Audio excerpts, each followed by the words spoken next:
Welcome to On Second Thought. I'm John Price, and I'm here with our pastor, Jay Hackett, where every week we take a deeper dive into life at Peachtree Corners Baptist Church. Whether we're talking about the latest sermon, upcoming events, or just whatever's on Jay's mind, this is your insider look at our church, our staff, and what makes PCBC your church on the corner. So join our conversation as we help you find community, purpose, and growth. Let's get into it. Hello, and welcome to On Second Thought. This is episode 63, and thank you for joining us. We have had our first church meal, our first Wednesday night adult classes of the fall. Yep. Whether or not it is fall. technically, yes, not the fall. In fact, 2 episodes ago, I titled it, It's Not Fall. It's not fall. I think that's what it was. And then last episode was called, What's a Cudgel? So, which kudos Todd for putting the image of a cudgel in there to remove all doubt.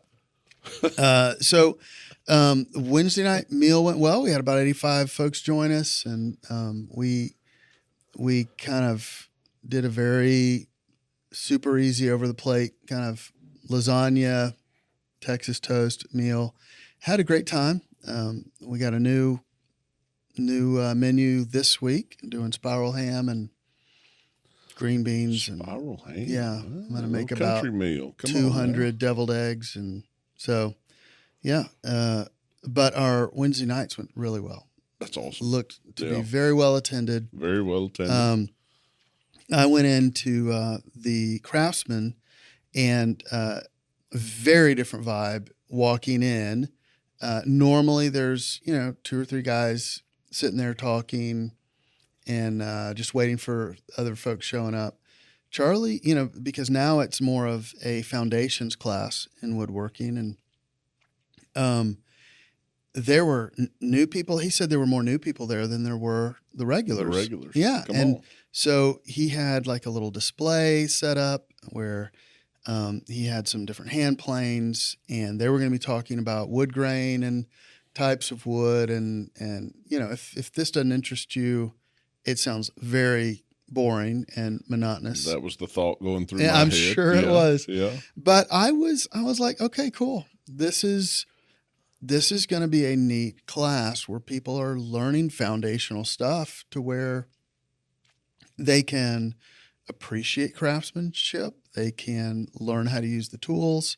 And I think it'll be better time well spent to equip them for the projects that we have around the church. Yeah. And we have many accumulating. Yeah. As we speak. There's always more, and how it is. You do one thing, and now we have to do another, and now another, and now another. So, yeah. Well, that's awesome. And there's always things that you don't think of, or things that pop up that you're like, that make the project last longer. I was doing that with my deck last night. We came home from a supper club, and I was like, I just have that one strip of wood that's going to run down the center. I had already cut it to size and taken the router to it to bevel the edge. I was like, okay, I'm just going to drop it in there. And, there are about 3 or 4, oh, yeah.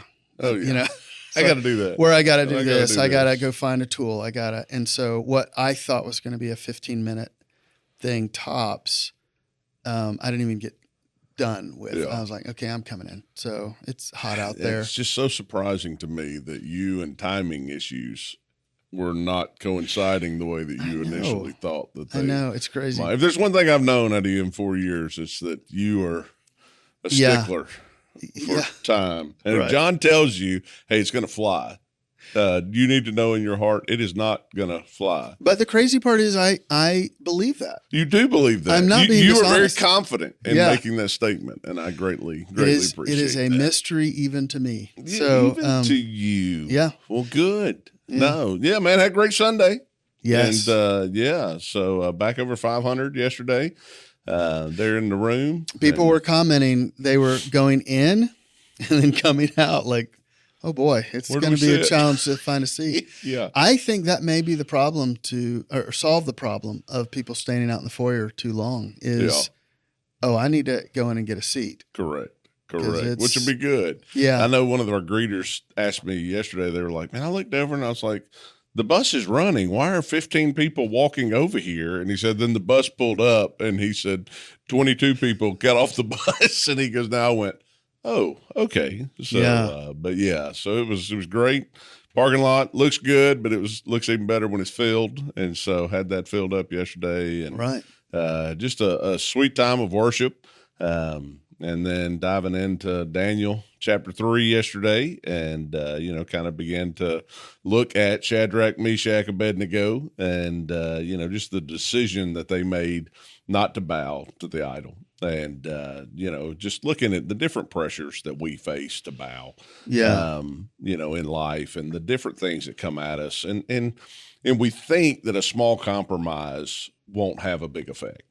And so it's kind of that thought of it's just this once, or nobody will know, or it's just this. But, as you realize and you see, sometimes it's making one small decision that then you turn around and all of a sudden you've completely changed so many different things in your life. And you don't even, it's always like that. If you're 1 degree off in an airplane, right. After so many hours in the air, you're so far off track that it's not like, oh, you're 5 miles away from something. No, you're like 500 miles away from something. Yeah. And it's just that whole thing of looking at it going, okay, I'm going to do as Daniel did back in chapter 1, where he just says, look, I'm resolving in my heart that I will not go against God. And so Shadrach, Meshach, and Abednego made that same decision. And so it was kind of funny. I got a couple of cackles yesterday. I said, King Nebuchadnezzar brings the guys in, and he's like, okay, let me just explain this to you. I said, we call that mansplaining, right? Let me explain, just in case you didn't hear the music correctly, just in case you didn't know what everybody else was doing it, but you might have missed it. Let me show you, So the laughter came from the witch section that we have, the cackles? Yes, the cackles, the cackling that was over there. It was like, and afterwards, a couple of people came up and they're like, I hate mansplaining. That is the worst thing in the world. And I was like, I know. But it's like, hey, just make sure you fully understand what we're going to do here. And they were like, King, we're not answering you in this. We've already, resolved in our heart that this is not happening. Yeah. And so, well, that is deciding beforehand, before you're in the middle of it. I remember growing up in church and in youth group, and of course, the big thing in youth group was purity and PDA, maybe. Yeah, and I think I don't know if it was a guest speaker or something that said you need to keep all that in mind and set where your boundaries are beforehand. And he said, I put a Bible, if we're in the car, I put a Bible in between us. So I have to crawl over Matthew, Mark, Luke, John to get to the Acts. Yeah. So I was like, oh, goodness. My favorite one was the youth pastors that would always say, if a guy asks you, ladies, you want to get in the back? You just say, no, I'd rather stay up here with you. Yeah. I always thought, well, that's good. How do you have some fun with some of these things? But yeah, I mean, we all know you don't make a decision in the heat of the moment. Right. You've already made that decision. Right. If you have not resolved in your heart that, listen, we're not going to get ourselves in any of this situation, or I'm not going to put myself in a compromising situation. I think Billy Graham, I won't even get on the elevator if it's just me and a woman, and a lot of those things we've gotten lax, I mean, just in the world now, it's nothing for a business dinner. It's nothing for, a travel, something that you're doing that you and someone of the opposite sex or, and it's not just about that, right. But I mean, just in so many different ways that we can say, you know what, not about character, or integrity. And I've got to develop myself in such a way that I'm not even going to bow in any way. And that's it. Our idols are different. They're not 90 feet tall, 9 feet wide, and we're not listening to this music and bowing down to them, but career. Yeah. Right. Yeah. Career can become that kind of a thing. Control can become that idol for us. It was an idol for Nebuchadnezzar. Our children can become, there's so many things that we say are good things. And so the question I think we have to wrestle with, I didn't say this Sunday, but it's a question of what can I say and what would I say to myself? I can't live without this. because typically that can be an idol in our life. Yeah. And so, if we have that mentality of going, I have to have X, this is what makes me, then it's like, well, hold on a second, let's look at this a little bit. And And so, these guys said, hey, we're not going to do it. And then we talked about how do you develop that power to stand, and they said, look, even if our God's able, we know he's able, but even if he doesn't, we're still going to serve him. Even if we die, even if you kill us, it's okay. But having that Christianity, we like that, God's a God that gives us what we want. And he's God as long as I get the response that I want from him. Right. We don't want to bow to his plans. We want him to rubber stamp Absolutely. Endorse ours. Yes. And, I lived most of my life that way, hey, God, here's what we're going to go do, and he's like, okay, is that really what we're going to go do? And then, no, it's not. But I'm just like, hey, bless this, be with this, and you're God as long as things are going well.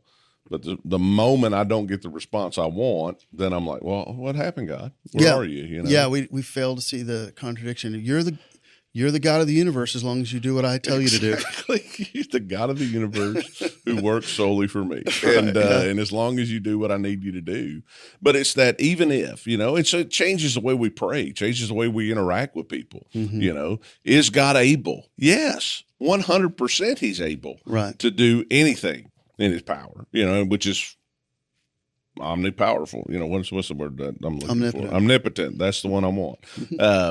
But you look at that and go, can he heal cancer? Absolutely, he can heal cancer. Does he always choose to? No. And so my prayer now is, God, I know you're able to, but even if you don't, I'm still trusting you. Yeah. You're still in control. You're still on the throne. You are still sovereign and good, no matter what. And then, they do that, and God doesn't keep them from the fire. He throws them in the fire, 7 times hotter. Guys that are throwing them in there, they die. And then all of a sudden, the king looks in. He's like, did we throw 3 dudes in the fire? And weren't they bound up? I see 4 dudes walking around. One of them looks like the son of the gods, and it's just the presence of God as we go through the fire. And that's, it's very, comforting, I guess is the word that I really want to use, to know that, okay, God, we didn't go around it. We're going through it. And and as we're going through it, I'm not alone. You're with me. You're guiding me. You're leading me. And then he calls them out of the fire.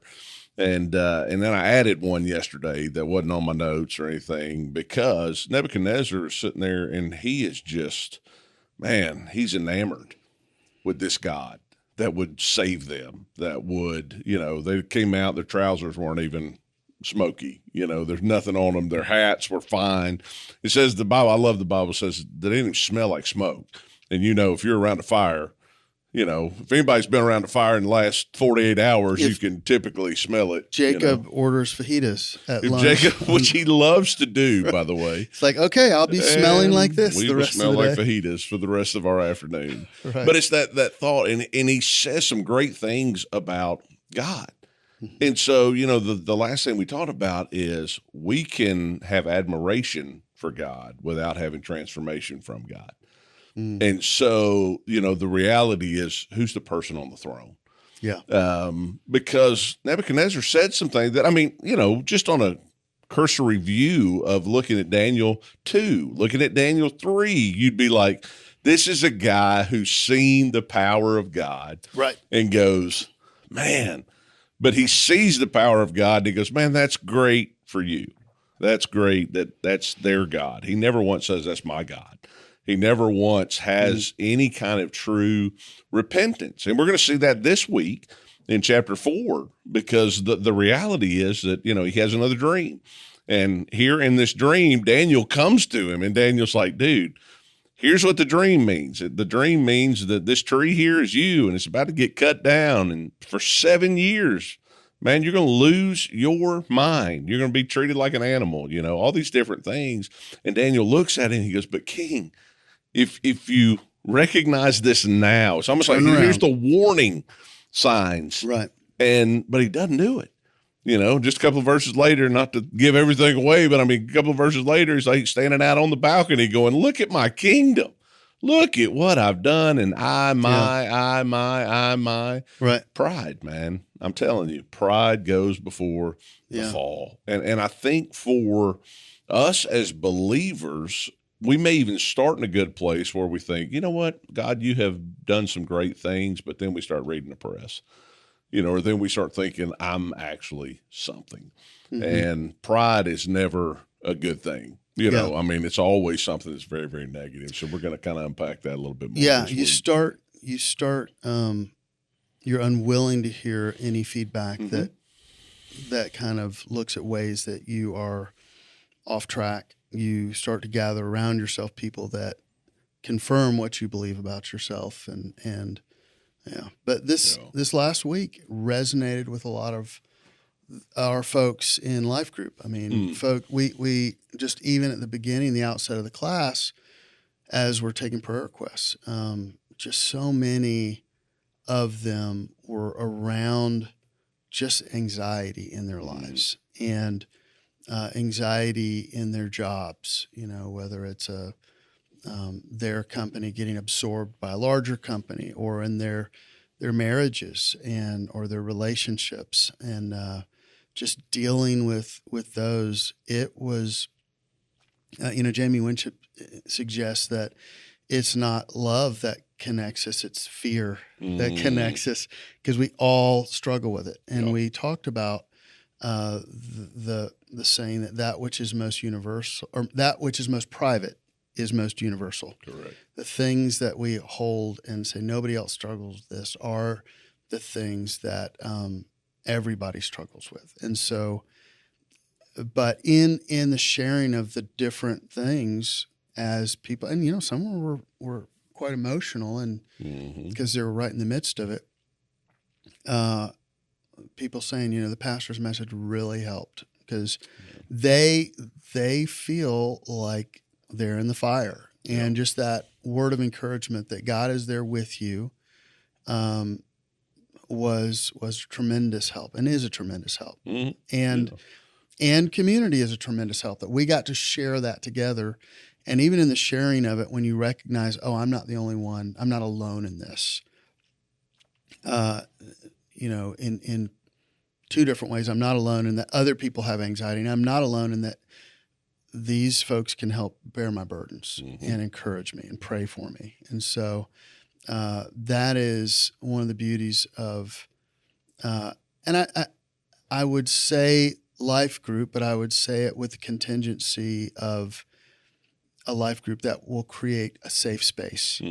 When people feel like, which doesn't happen, automatically, you have to fight for safe space. And it starts with the leaders being authentic and open and vulnerable. And so,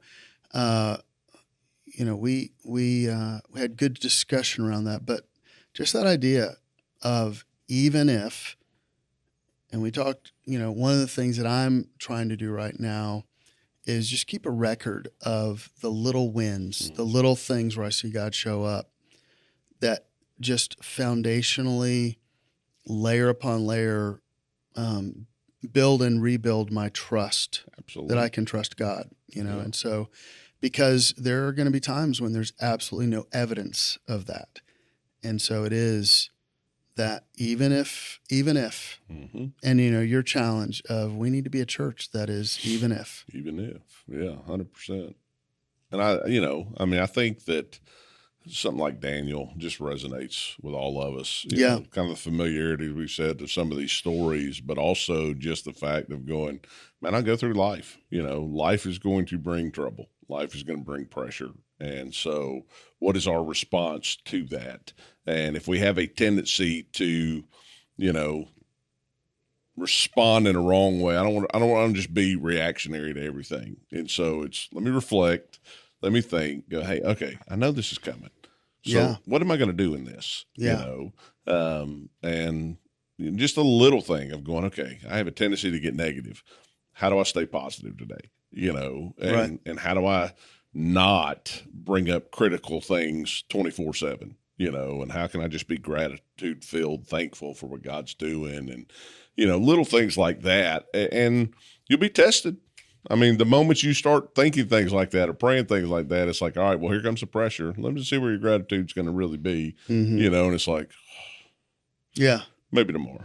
Yeah. I'm not very thankful right now, but but it's just little things to go, okay, how do we walk through this in such a way that not only do I overcome and not only am I geared up and ready to go, but I'm doing it in such a way that brings honor and glory to God, because that's, everything is really his display. And it's like, God, how can you use me more? Well, I need to take you through the fire sometimes. I need to refine you a little bit more so that I can elevate you to where I want to take you. Yeah. When that's pride is that elevation of ourself, but when God elevates us, it's all his. It's all his. And, just being reminded of that. And in ministry, we have to remind ourselves of that all the time. Absolutely. It's not anything we've done because we know ourselves. And so, I was thinking earlier, luckily you and we're so good, we don't have to worry about pride. I was thinking the opposite. I was thinking that I do enough that reminds me that I'm not perfect, that I don't usually have to worry about that. We humble ourselves a lot daily to be reminded, God, I am nothing apart from you. Yeah. So good series, excited about it. A lot of great things that are, coming up.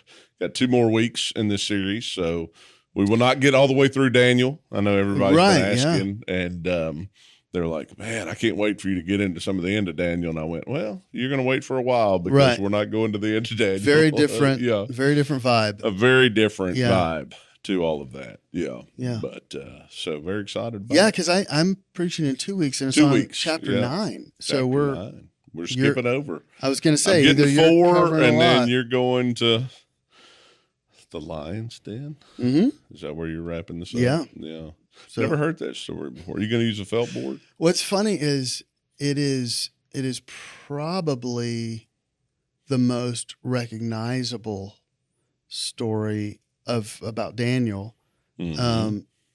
Even though all those other ones we're familiar with them because we grew up in the church. And so, if you grew up in Sunday school as a little kid, you heard all the stories, but even, just culturally, one of those stories that has, kind of permeated is Daniel in the lion's den, that idea. But yeah, if you want to get into the prophecy instead of doing the lion's den, you're more than welcome to just attack that. Thanks for that freedom. I'm going to give you 28 minutes to clarify everything in the latter half. You must not have anything scheduled after that week, because I'm sure you'll be fielding all kinds of calls. What was he saying? What was he talking about? Yeah. I don't know. Yeah, I don't. He doesn't I'd have even to know. admit, I didn't even listen. He was in a fever dream. I don't even know what he said. Right. Yeah. No, I'm looking forward to that. And this is a great series. It's a great book. And so, and it is touching not just kind of the historical stuff, but it's touching lives of our people as they're encouraged, as they're reminded. And, that's what we do. That's why we do the sermons and the Bible studies is, especially if we've heard the stuff before, we still need to be reminded. Yeah. Yeah.